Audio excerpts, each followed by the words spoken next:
standing here in the chapel at Buffalo Gap Historic Village. Is the grand old lady of the village. She's turning 107. So it's time for her to have some updates.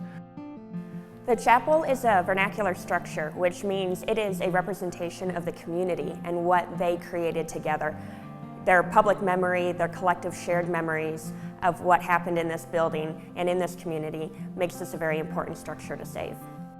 What is really interesting and exciting to me about this building is the trends in American history that it represents.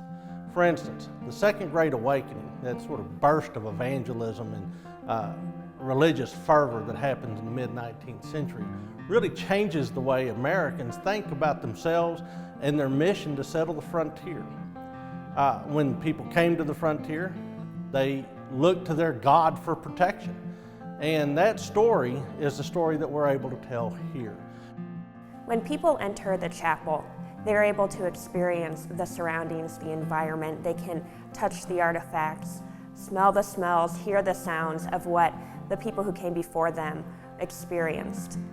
The windows that you see here next to me, the eyes of her soul, need to be refitted so that they protect her inside glory.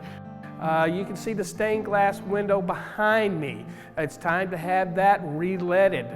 These pews here at the church are still a popular spot for visitors that come and visit the church. And then you can see her grand floors. They also need to be redone, patched to match. She's got lead-based paint that needs to be abated. We need to come back in and fix all that and get that all encapsulated. People can learn about history by watching documentaries or reading books or magazines, but until you actually immerse yourself into the story by entering into a building and feeling the history around you, you don't fully understand what it was like to go through the same struggles as those community members. And so having a museum piece like this church that is really an important structure from this frontier evangelical tradition is really important.